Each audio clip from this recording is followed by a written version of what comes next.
I'm Karen Leeder. I'm a Schwarztaler Chair of German, and I'm here today to talk about one of Rilke's poems, Blaue Hortensie. I'm very pleased to do that. It's one of the Neue Gedichte, the new poems, and it's a poem I really like. It's not one of the ones that you have to look at as part of this exercise, but it actually touches on lots of the same things, transience, memory, movement in a way. And it's also one of Rilke's so-called thing poems, Dinggedichte. So I think really important when we talk about this poem, I'm just about to read it, but I want you to have in mind what a blue hydrangea looks like, because I think a lot more will make sense if you can visualize the flower. Blaue Hortensie. So wie das letzte Grün in Fabelntiegeln sind diese Blätter, trocken, stumpf und rau, hinter den Blütendolden, die ein Blau nicht auf sich tragen, nur von ferner spiegeln. Sie spiegeln es verweint und ungenau, als wollten sie es wiederum verlieren, und wie in alten blauen Briefpapieren ist Gelb in ihnen, Violett und Grau. Verwaschenes, wie an einer Kinderschürze, nicht mehr getragenes, dem nichts mehr geschieht. Wie fühlt man eines kleinen Lebens Kürze? Doch plötzlich scheint das Blau sich zu verneuen in einer von den Dolden und man sieht ein rührend blaues sich vor grünem freuen. It's really important when you have a poem, whether it's in German or in English, to read it out loud, to hear it. You will already be hearing some of the things about rhythm and sound that I'm going to talk about when I come to look at this poem. Because actually a poem is much more than what it says. It's also its whole structure, what it sounds like, what it feels like, its images, but also the kind of soundscape that it creates in your mind. And you hear that without really even knowing you're hearing it. That's the thing. So it all goes together to make up a picture. So, as I said, this is one of the so-called thing poems, Dinggedichte, that Rilke wrote for the Neue Gedichte, the new poems. And as you probably know from some of the other films, at this time Rilke was in Paris and he was the secretary to Rodin, the great sculptor. And when Rilke was writing these poems, he hoped to make them like things, like sculptures. Now, it might seem really odd when you're thinking about a flower to think of it as a sculpture. I mean, and especially this poem, because it's very far from anything very solid, as you will have heard. But in fact, if you look at Rodin's sculptures, you'll see what Rilke liked about them, which was the movement. When he looked at them, he saw the movement in the stone. And this is a poem very much, I think, in which you can hear the movement. He also, when he was writing about his experiences with Rodin, said that he wanted his poems to be sculptures in the sense that you could walk right round them, 360 degrees around them. And again, I think you get a really strong sense of the hydrangea in this poem. You kind of get it in 3 dimensions, well, actually almost in 4 dimensions, because this poem also goes through time, and we look back to the kind of memories as well, to the past. And finally, he wanted language to be worked, manipulated, carved like stone, and it is a very powerfully worked poem, and we'll talk about that when we think about the sounds and the rhythms and the way he uses that. So in all these ways, it is kind of an archetypal thing poem from the Neue Gedichte. And when you look at these poems, I think you might notice that while they are apparently about objects, a ball, a flower, a fountain, a cathedral, or all the other things, a panther, in fact, they're very rarely only about things. Now, there's no I in this poem. There's not even really the sense of somebody looking at the flower, although the word sieht, from to see, sehen, does come up. But actually the flower is sort of infused with feeling. It's not an objective picture of a hydrangea. It's infused with feeling. And Michael Hamburg, the great critic and translator of Rilke, calls this interanimation. So it's not that there's an eye looking at it in the poem, but there's a sense in which the flower is infused with human feelings, the human feelings that it prompts in somebody looking at it. So, how does it start? It starts with so wie, a simile, like. So already it's not quite the thing, as it were, but we're already going in with a simile. It's like, as if we're trying to find ways of capturing this hydrangea, this object. And in fact, there are several of these, several similes in the and metaphors in the poem, which kind of stress the attempt to try and describe or to attempt to conjure. If you think about it, actually, you don't hear almost anything really about the shape and form of the poem, of the flower. You don't hear anything really about the shape, the form of the plant, the hydrangea, the flower. What you do hear about is colours. And it's a poem in the end, really, about colours, particularly blue and green. And one of the things, when you look at the picture of the hydrangea, is you'll see that hydrangeas are a mixture of colours. And in fact, you can do all kinds of things to make them more one colour or more not. But naturally, they do contain sort of multitudes of colours within them. And so we have blue, green, the dominant colours, but also violet, yellow, grey. I'm just going to stop for a second there.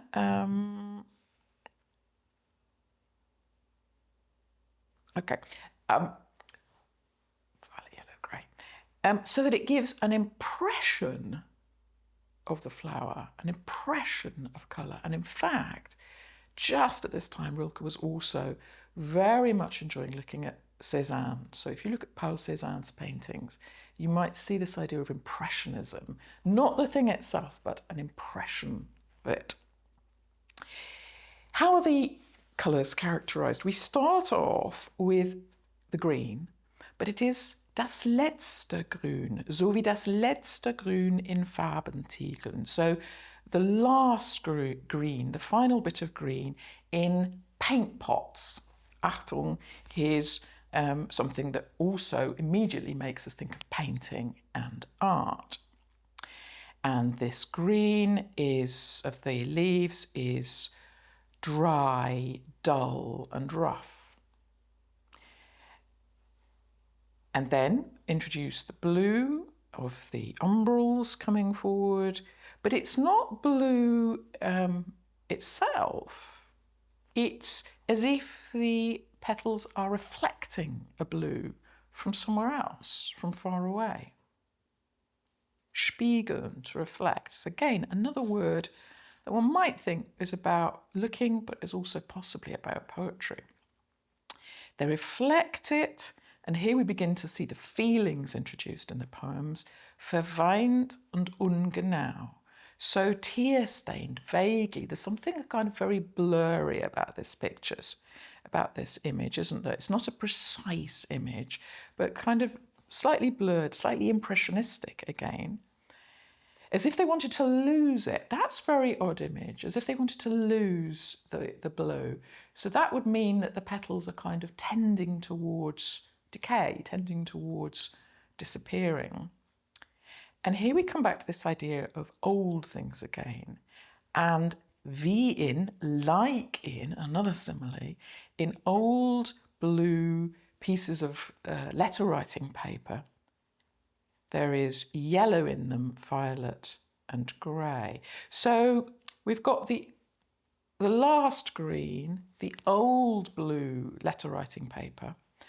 And I think these things create a feeling of things left behind, things forgotten, things slightly melancholy. If letter writing paper has violet and yellow and grey in it, it's already faded, isn't it? You can sort of imagine it in the light already sitting and the colour has faded. And then there's this strange little semicolon, so a pause, as if the reflections have gone thus far, and then something comes in immediately, and we're moved now to metaphors, not similes which sort of stress the link, but straight into a metaphor. Verwaschenes, nicht mehr getragenes.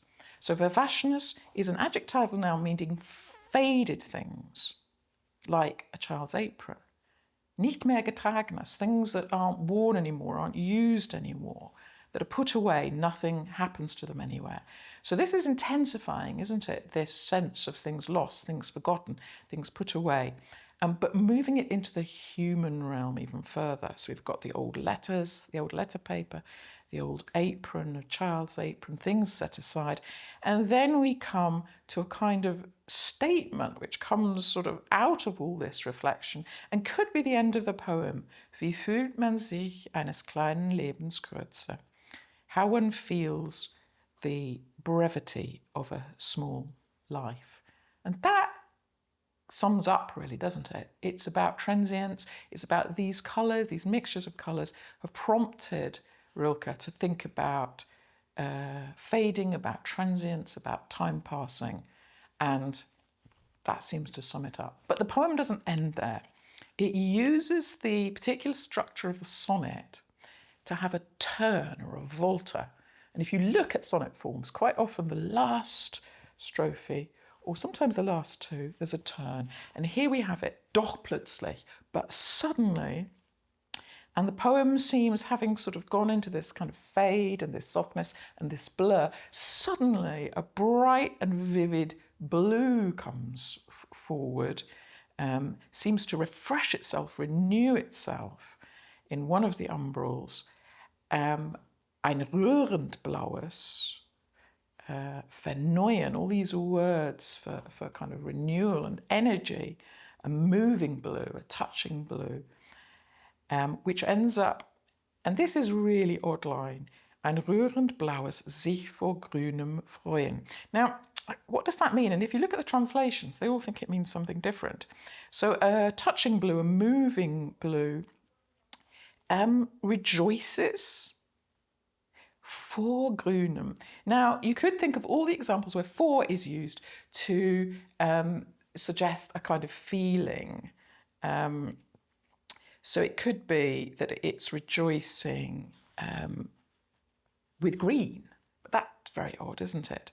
So I think it must mean that it comes forward before the green. The blue is bursting forward. The life is bursting forward from the green, the faded, old green. And so it ends with a very positive sense of new life, renewal.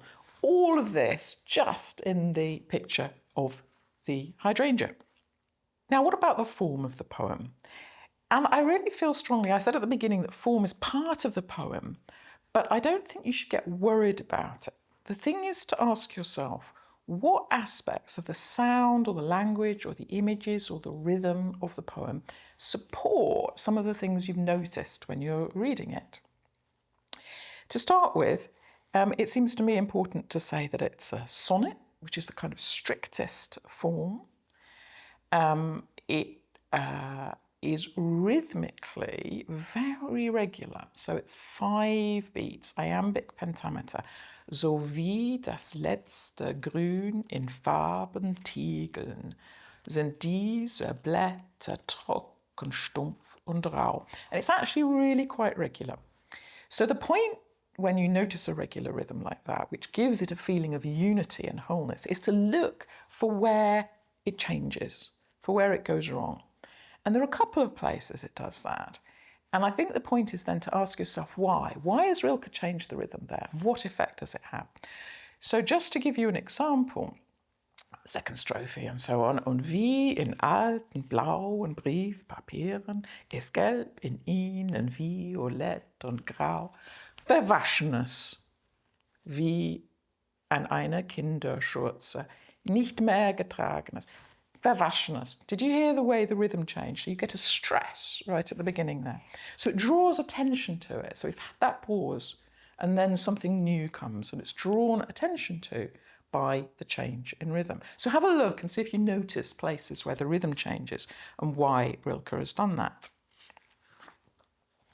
The next thing to say is that it rhymes, as sonnets do, and it's quite a dense rhyme. If you look at the last words of the lines, you've got Tiegeln, rau, blau, spiegeln, ungenau, verlieren, papieren, grau.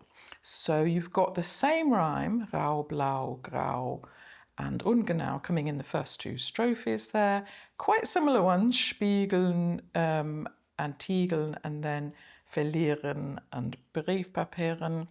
And then it changes again. So there's another change there, isn't there, into the tercets, those two strophes of three lines. Schürzer geschieht kürzer, verneuen sieht freuen. Now, there's lots you could say about this, but I think the key thing is how open the sounds are, how open the vowels are. Rau, blau, grau. All those liquid sounds with N's and L's. It gives the whole poem a feeling of that kind of blurriness, that softness that we talked about before. And that's emphasised in the rhymes, which are the words that you really hear as you're reading the poem. If you go into the sound of the poem, the rest of the poem itself, you'll see that that's emphasised even more. So that you've got in the first strophe these F sounds, fricatives, f, ferner, Farbentiegel, which carry on into the second, verweint, wiederum, violett, wie. So you've got L's, N's, this f sound, all very, very soft. That carries on into the next part with the sh sound. Verwaschenes, Schürze, geschieht. So again, incredibly short. And then things change a little bit. You remember that important sentence, wie fühlt man sich, wie fühlt man eines kleinen Lebens Kürze? You've got those little sounds, klein, Kürze. As if you're they're quite acute sounds, aren't they? Just brought up short with the emotion of that moment, maybe. Now, you can look yourself, I think, for those sounds. But just a point then in that last strophe where we get the kind of renewal, how the sounds change. Look at that doch that I mentioned, which is then picked up in dolden, a hard sound, isn't it? But also, and this is something we haven't really talked about, run over lines, or enjambement, you might have come across that word, is where the line doesn't end with a comma or a full stop or a semicolon, but carries on. And in this last strophe is a really good example of that. What happens is if there's a run over line, it means you have to carry on reading. You don't take a breath, you don't take a pause. And that gives it a kind of energy. Doch plötzlich scheint das Blau sich zu verneuen in einer von den Dolden und man sieht ein rührend blaues sich vor grünem freuen. So there's a kind of energy there also in the structure with these kind of hard sounds, the doch and the Dolden. But also the blau again. And you'll notice that the blau, b, has been bubbling under the whole poem.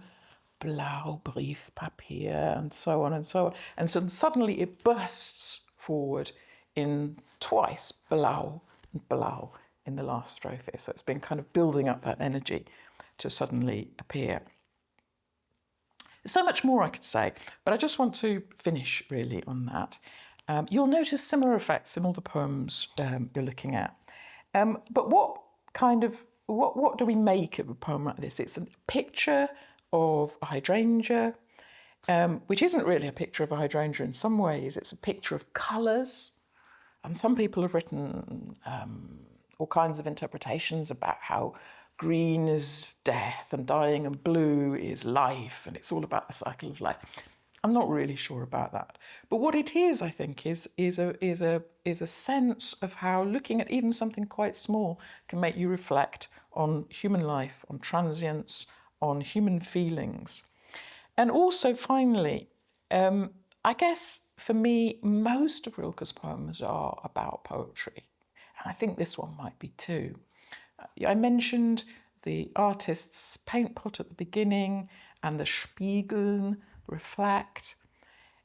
It seems to me that this is about trying to describe the hydrangea, but also trying to talk about what poetry can do.